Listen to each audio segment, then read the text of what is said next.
Next up is Thor Love and Thunder. I had very low expectations going into this. I thought this movie was gonna be pretty bad. I mean, I heard some people saying it's gonna be bad. I find it pretty decent. I mean, I know some people don't like how gore was used in this movie and how Gore didn't kill that much people in this film. And yeah, it would have been nice for Gore to kill some people, but as someone who wasn't really interested in Gore the God Butcher and just wanted to see Christian Bale in a movie, I thought it was fine. And for everyone complaining about how silly this film is, and I get it, I mean, it's a very silly film and a film that leans heavily into comedy. I mean, going into it, I knew this film was going to be silly. Because think about it. What's the main thing people love about the first film? How funny it is.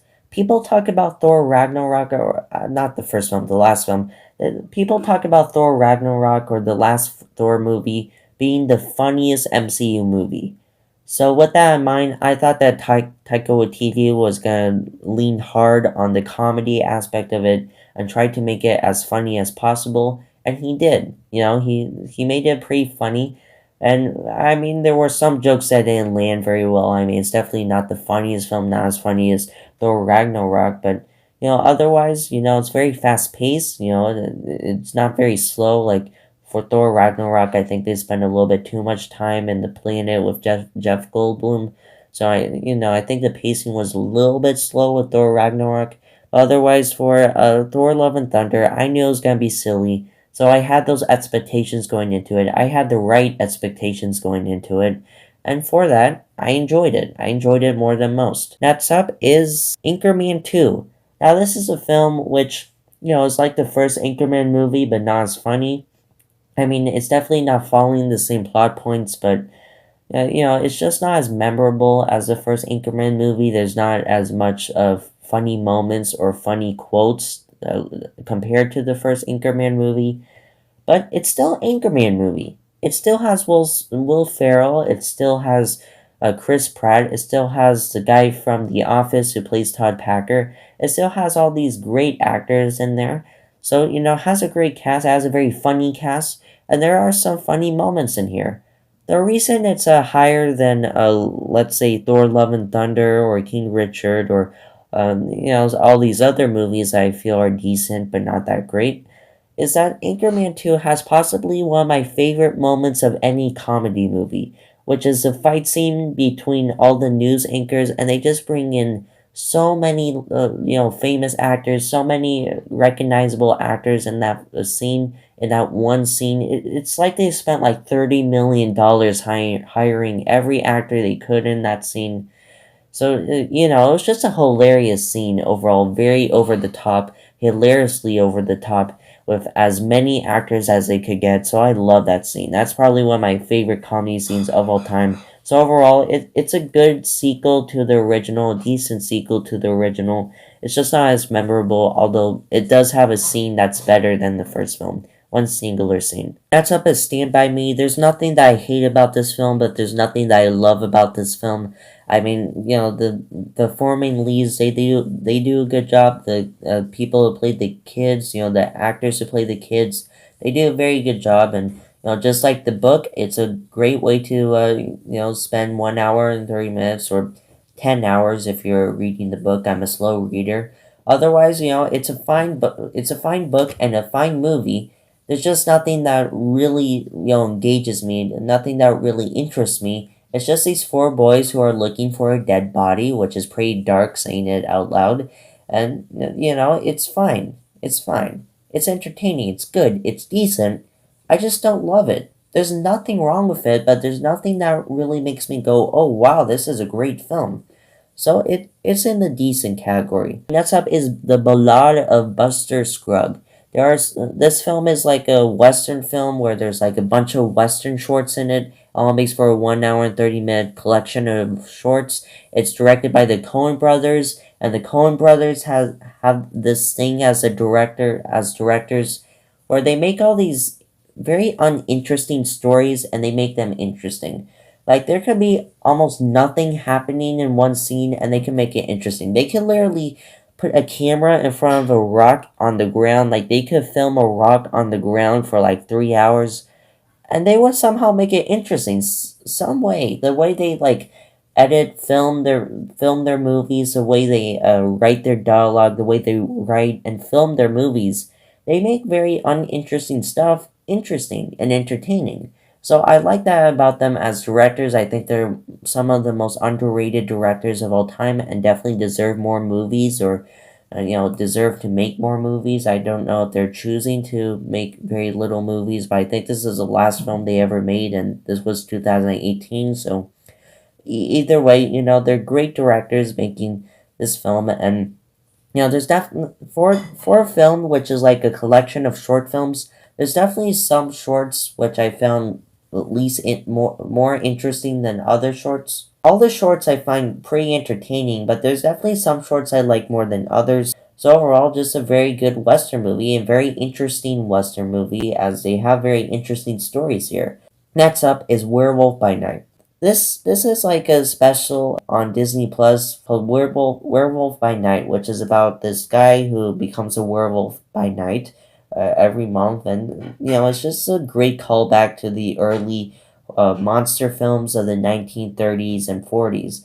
As someone who was able to watch Bride of Frankenstein and The Mummy before I watched Werewolf by Night in theaters, because they showed Bride of Frankenstein and The Mummy in theaters like a month before I saw Werewolf by Night, I was able to appreciate the style of filmmaking they were trying to bring back, and the black and white cameras, and they just do a very good job replicating the acting, the special effects, the makeup that was in the early monster films of the 1940s. So I really enjoy what they were trying to go here with the style of the film. Overall, it's a great film, and I think it's a good special on Disney Plus. There's just nothing that I really love about it to put it higher on the list. Next up is The Adam Project. This is a film where when it came out, I liked it a lot. I think the actors did a good job and were very charismatic, and it was a very entertaining film that was kind of like an Amblin film from the 80s or 70s. But overall, there's nothing that I really remember about this film that much. Like, I mean, it was from like April or May. I don't know when it came out, probably like last March or April or even this summer. And, I just don't remember that much about this film. So I guess that's a sign that's a very forgettable film. Next up is The Lost City. Now, this is a film which I actually found pretty funny, funnier than Thor Love and Thunder. And, it's not trying as hard as Thor Love and Thunder to be a comedy. It just relies on Daniel Radcliffe, the Channing Tatum and Sandra Bullock to, push forward the film. And, the actors in the film, they do a very good job. It's a very funny film. I think it's a good film overall, and, it's just a good adventure film. A good comedy and adventure film. Next up is The Outlaw, Josie Wales. This is basically like your standard Western movie with Clint Eastwood. There's this, badass who is, trying to get revenge for, this Gain who killed his family, and he meets some friends along the way. Technically, it's just like every single Western movie that I've seen, or most of the Western movies I have seen. It's just a very standard Western movie, and I like it for that. I like it for being a very standard Western movie, and I think it's good just for that. Next up is Ambulance. I never thought in my entire existence that I would put a Michael Bay movie over a Clint Eastwood movie, but this is possibly Michael Bay's best movie. Like, it's non-stop action, Ryan Reynolds, the two main actors, they do a very, very, very good job. I came to you for a loan. Look, have I ever gotten you anything that I couldn't get you out of? It's time for you to do something for your family. They just, bring a lot of life to their roles, and they're able to be sympathetic while also being kind of awful people. So, it's overall a very action-packed film. When the action starts, it just does not stop. Unlike Black Adam, you just don't get tired of the action. Michael Bay just does a good job with the action scenes in this film. So overall, it's a very interesting film, a very action-packed film, and a very entertaining film, which I liked a lot, and possibly Michael Bay's best film, and now I'm excited for whatever Michael Bay wants to make next. Next up is The Mummy, and this is the original 1940s Mummy. Now, I'm going to be honest, going into this, I thought it was going to be this guy who was wrapped around in a bunch of toilet paper and trying to, kill people with a muffled voice. I was expecting toilet paper guy to be the villain, and instead it was this guy who was trying to bring back a god or trying to bring back his wife, and he was He's like a guy from ancient Greece or Rome or ancient Egypt, and he's just trying to bring back his wife and trying to sacrifice people. So it's definitely not what I expected, and that's why it's this low, because I was expecting Toilet Paper Guy to be the villain, and instead it was just this random guy who I didn't heard of before.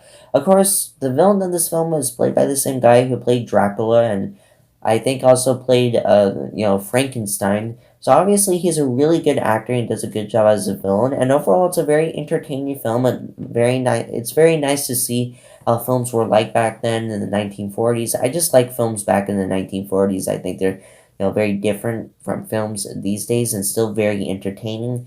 So overall, I think it's a very good horror movie. I just really hope that it was Toilet Paper Guy who was a villain, and I was just expecting the iconic toilet paper guy to be the mummy. But overall, still good. Next up is the Blair Witch Project. Some people hate this film. Some people think it's just about these three people who are trying to, look for a map and trying to get out of the forest. And some people just don't think this film is scary. Well, just think about this for a second. I think about these, three characters who are interesting enough, good enough characters, going into the woods, and then the film starts off with this very realistic situation, this very human problem where the three main characters are stuck in the woods. They cannot get out of the woods. They're trying to leave the woods, but they're lost in the woods. They take this very realistic situation about characters being lost in the woods, and then they start to sprinkle supernatural elements into here. And I'm not talking about the rocks being on the ground and rock formations. I'm talking about them trying to go straight, like be in a straight direction in the woods, walking straight, and they can't leave. Like they keep seeing the same rocks again, and they keep seeing the same places again. They realize that they are going in circles, but the only thing they can do is keep going straight. Like, that is horrifying. Like, imagine that you are just trying to escape the woods. You're lost in the woods and you're trying to escape it, and not only are you hearing things at night, but you can't leave. It's like you're going in circles. You're seeing the same things over and over again, and then you see this abandoned home, like at the end of the film. It has that very ominous ending to the film, and then the film just stops there. It leaves you with your thoughts because your imagination is scarier. It could be scarier than what's shown in the movie. So they just leave you with your thoughts. It leaves you with this ominous ending where you're just left to theorize what happened at the end. I mean, it's just a very scary and very creepy film. It's a very claustrophobic film because you just see these three main characters trying to escape the woods, and they can't. They can't leave. They can't escape. They can't. They just keep going in circles, and they're just left to starve to death, to be tired, and to go crazy in the woods and slowly go crazy, and then one of them disappears. But what they were able to do with such a small budget, I appreciate, and I really like this film. Next up is Halloween. I know some people like this film. It's good. It's good. I like this film. I mean, it's short. It's fine. It's about the serial killer who starts killing people, and this girl who babysits a bunch of kids, and Dr. Loomis is trying to find the serial killer, Michael Myers, and there's all these questions about, is he the boogeyman? Is he like a supernatural guy? Does he have superpowers? I mean, how can you kill him? Will he keep coming every Halloween? And are we ever going to explain these questions or answer these questions in any of the sequels? It brings up these very anonymous, themes of, is he the boogeyman, Michael Myers? It's a creepy film. It's just not great. I don't think it deserved a franchise. I mean, I heard the 2018 version is good, so they just kept the 2018 version. I think that would have been fine. I just don't get why it's just such a classic. I don't get why people love this film. It's good, but it's not a masterpiece. I don't think there is anything that made it a masterpiece. So again, high expectations leads for me to not enjoy the movie as much as I probably should have. Next up is Hush. I know, I'm putting this very unknown horror movie about this woman who's deaf and is having this home invader try to kill her. over the classic Halloween movie, which people think is the most horrifying and the best horror movie of all time. I'm putting Hush over Halloween, but at the same time, I think Hush is just a much more entertaining film and a much more edge of your seat film. I was on the edge of my seat like a lot of times while watching this. It's about this woman who is deaf, and then there's this home invader, and they just bring all these interesting situations, and it's just very creative about how things play out in this film. I think it's a very creative film, a very interesting film, and a very smart film, very clever. But overall, it's just a fine horror movie that I think is a little bit more entertaining than Halloween. Next up is Doctor Strange and the Multiverse of Madness. I know some people hate this film. I know some people had very high expectations going into it, thinking this was gonna be like the craziest film of all time, and then it was just fine. I get that, but just note that I had no interest watching this film. The only reason I was watching it was because Sam Raimi directed it, so I didn't really have any high expectations going into it.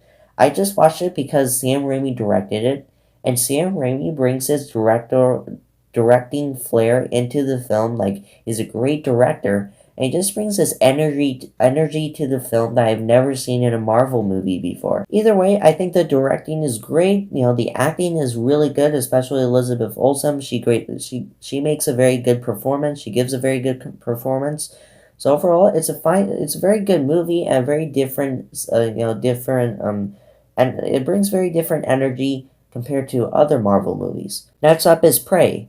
I haven't seen any of the Predator movies before I watched this, and I was surprised to see how good the action is. Like, there are some scenes where the Predator is being badass, the protagonist is being badass, and there's just a lot of badass action scenes, and I'm able to get past the fact that this Indian is able to kill a predator. I know some people are mad about that, but I think it was believable how they presented that. So overall, I think it's a good action movie. I mean, not a good horror movie. I wasn't jumping at any moments. I didn't find it that scary. It's just a very good action movie. There's great action in it, and it takes place in a time period that I actually find interesting, like the early 1800s, the late 1700s. It's nice to see how people were in that time period. So overall, it's a good action movie. Next up is John Wick 2. This is my least favorite John Wick movie. It's not because the film is bad. It's still very good. All the John Wick movies are great. I love all the John Wick movies. But John Wick 2, I just feel like it's a step down from the original when it comes to, John Wick's motivation to kill the main villain. Like, for the first film, they spend all this time setting up why he wants to kill the main villain of the film and why he wants to get revenge. And it's just it's so understandable, and you just understand him so much that you're really rooting for him to kill this very young guy and this very old guy, and kill this father and son because they did awful, awful things. And in this film, they just don't do that. They just don't give just the same amount of time to set up the reason John Wick wants to kill this guy. So it's still a great film. The action scenes, of course, are probably some of the best action scenes of the 2010s, or probably of all time. I just love the action in this movie and all the John Wick movies, and I'm very excited for John Wick 4. Next up is Army of Darkness. This is another Sam Raimi film where the directing is really good, and it's just a very campy 80s movie. This is possibly the most campy 80s movie I have ever seen, and I saw Rocky 4, so I know what campy 80s is like. Probably one of the most over-the-top films I've seen. It's just so out there, so over the top, so nuts, so crazy, so batshit. It's just so over the top that you can't help but enjoy it. You can't help but have a grin on your face. Sometimes it gets a little bit too far. There's this one scene where there's just one scene where it just doesn't make sense because there's a bunch of miniature versions of the main character trying to, kill the main character or something, and I just didn't get why that scene happened. There are some scenes that are kind of confusing and they don't explain that much. If you want to see a bunch of 80s cheese and a bunch of 80s campiness, if you want to see the most possibly the cheesiest film you'll ever see in your life, watch this film. And next up is Crawl. This is possibly one of the most underrated creature features to ever exist. This has like a this woman who goes to visit her father, or is trying to get her father out of this hurricane because there's a hurricane near his house. And she gets stuck in the house and stuck in the attic, and then there's a bunch of alligators that start attacking her, and she needs to get higher and higher up the house and try to avoid the alligators. And if she just stays there, then she's gonna drown in the water. And when she's in the water with the alligators, there's just some intense scenes. Like there are some scenes that made me like curl up, and there's just some injuries in this film that really got me in my gut. Like there were some very violent scenes, and very a bunch of scenes that made me jump. And it's just once again a very edge of your seat movie. So a very underrated horror movie that which I wish more people would see. Next up is Glass Onion, a Knives Out mystery. I didn't like this film as much as I liked the first film, but that's not saying much because the first film is possibly one of my favorite movies of all time. Glass Onion, a Knives Out mystery. I think all the actors do a great job. I mean, of course, the actors, they just the cast in every one of these films do a very, very good job. So overall, a very good comedy movie. There were some scenes that made me laugh. Overall, a very good mystery movie. Next up is Fall, another edge-of-your-seat horror movie. This is about two women who climb to the top of the tower, and there's one plot twist which I didn't see coming. I didn't know this film was going to have a plot twist at all, and I did not see it coming, and put chills down my spine. So it's overall a very creepy horror movie for what's about two women who are on the top of a tower, and the way they make the woman hallucinate, and all the close calls they have to falling down to their deaths. All of it is very interesting, and overall it's just a very good horror movie, a very underrated one. I mean, I know some people talked about for a while, but now people aren't talking about that much. Overall, just a very good horror movie and a very edge of your seat film. Like the way they use sound to show how sturdy the tower is, they do a very good job. Next up is Vengeance. Now, this has the writer of The Office, or one of the writers of The Office, because there are multiple writers of The Office. Basically, Ryan from The Office, who's also a writer, is writing, directing, and starring in this film called Vengeance. I like this film, I really do. Like, this is possibly one of the funniest of any comedy film that came out this year. It's about like this guy who goes to live with this Texan family, and they have some very nice dynamics about the cultural change between people in LA and people in Texas. I find all that stuff very interesting, and the last 5 minutes of this film I think ended in kind of disappointing note, where the whole film is about this guy who's setting up to create this podcast and is trying to grow his podcast and make a podcast about this murder with one of his old girlfriends, and then he just deletes the whole podcast at the end. So the whole film was about him trying to create this podcast and get famous, and then he just deletes it at the end. If that was better set up, I think I would like that. It seems like they were trying to put some interesting themes in there, but I don't think they did a very good job in execution. Otherwise, it's still a good film. Next up is Troll Hunter. Now, this is a Norwegian foreign film. It's about this organization whose job it is to capture a bunch of trolls or kill a bunch of trolls before the public learns about the trolls. There's just something about like seeing all these huge trolls in comparison to all these small humans that leave you in awe and are very creepy to look at. It's possibly one of the better found footage movies. I love found footage movies, and I want there to be more of them. I know some people hate them. I love them. And this is possibly one of the best found footage movies, even if it's not great. So overall, I think it's a very well-made film. And the trolls themselves, seeing the trolls who are chasing the humans, that was pretty creepy. So overall, just a very good film about trolls. And I want to see more films about Norwegian trolls now. So thank you, Troll Hunter. Next up is John Wick 3. This is a John Wick movie, which is very action-packed. This is possibly the most action-packed John Wick movie of all time. It's basically just non-stop action for like 2 hours, and I love it. I just love it. I love the action in the John Wick movies. I just love seeing people get shot in the face and stuff. they just do a very good job with the action in this movie, and they just double down on it. They double down on the thing that I love about the John Wick movies. Of course, it's not as good as the first film, and it doesn't really have like that much of a motivation for this guy to start killing all these bad guys, but still, just a non-stop action movie, and once it starts, it does not stop. Next up is Rocky 4. Now, I know there are some people who love this film, and I get it. I mean, it's very 80s compared to the other Rocky films.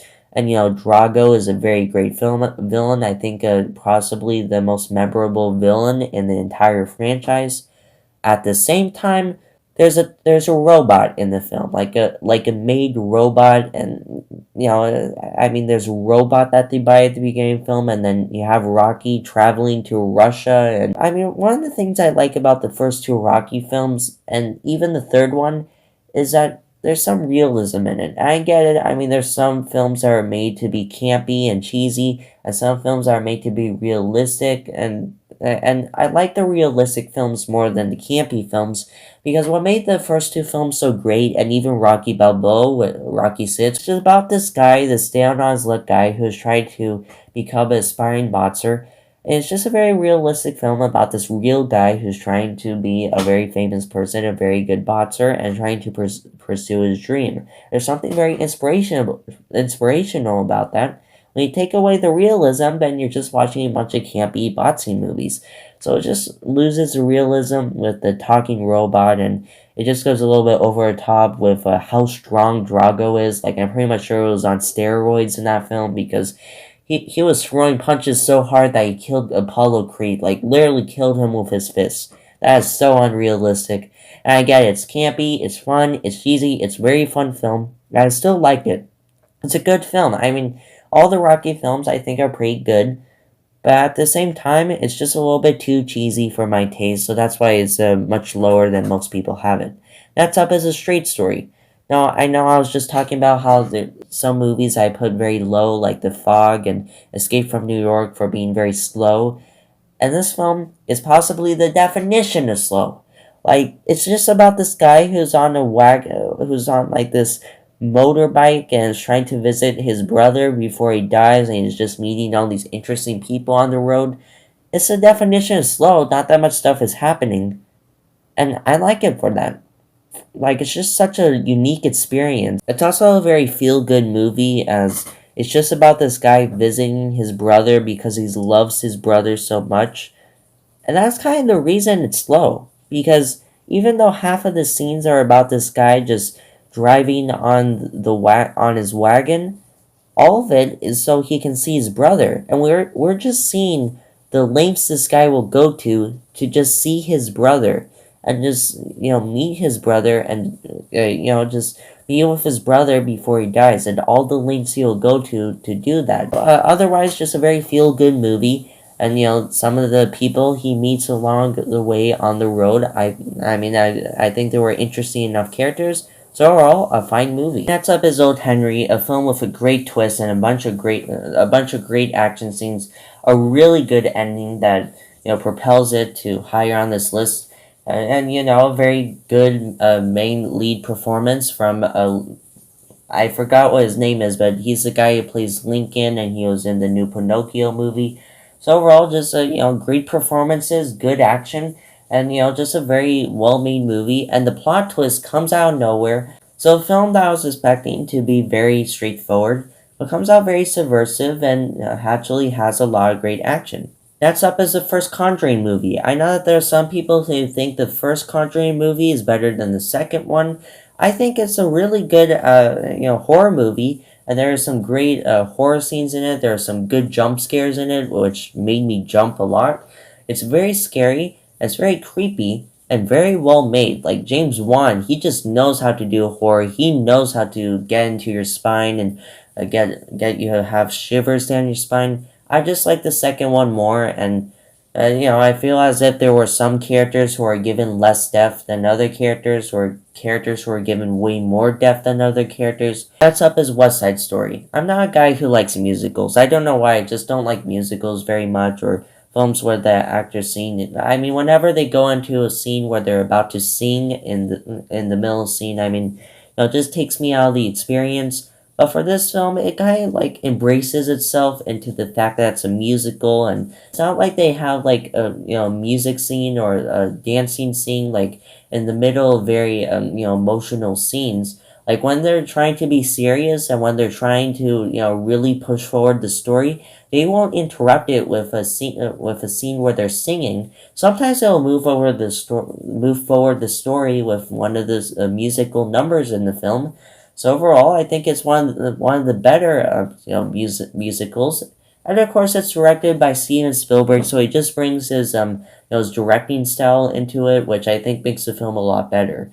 Also, the way they set up the conflict between the sharks and the jets, I think was really well done, where you understand where the sharks are coming from, and you understand where the jets are coming from, where you don't want, either side to be fighting each other. You don't want the jets to be fighting the sharks or the sharks to be fighting the jets. You know the conflict is just going to go to its boiling point. So even though you are sympathetic to both sides and you don't hate either side more than the other side, you know that there's going to be fight between them. I just love how that conflict was set up. So overall, just a great film. Next up is Nope. Now once again, I know that there are some people who don't like this movie, but for me, Jordan Peele just knows how to make movies that stick with you. He knows how to make movies which you can talk about for a while and you can talk about non-stop for probably a month, and you just can't stop thinking about that film for possibly like 5 months later. He knows how to make movies and movie scenes that stick with you, and this is possibly his most disturbing movie. Not his scariest, but his most disturbing. Like there is one scene where you see all this family who's in the UFO, and the plot twist they have with the UFO I think was pretty good, and that was very disturbing. For this film though, I think the symbolism kind of overshadowed the story. Like they spend too much time on this one storyline that helps the symbolism, but it doesn't help the story very well or add to the story that much. So overall, I feel like they were like leading up to a bigger plot twist than they actually went with. But it's still a very good horror movie, which kind of disappointed me, but it also stuck with me for a long time and had me theorizing for a very long time. Next up is the first Anchorman movie. This film has like so many memorable quotes, so many memorable characters, memorable performances from our main five leads. Five leads.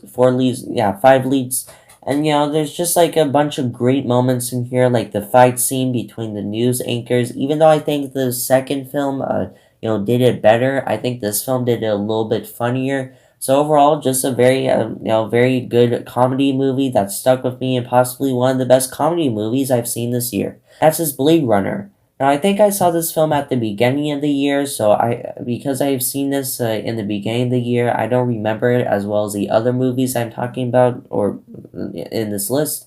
Otherwise, I think it's just a very good world building film. Like this film just has great world building of this world where they have like these robots and this futuristic future, and just the world building I think really makes this film as good as it is. And Harrison Ford does a good job as the main protagonist, and the person who plays the villain does a very good job. So overall, a good sci-fi movie from the 80s.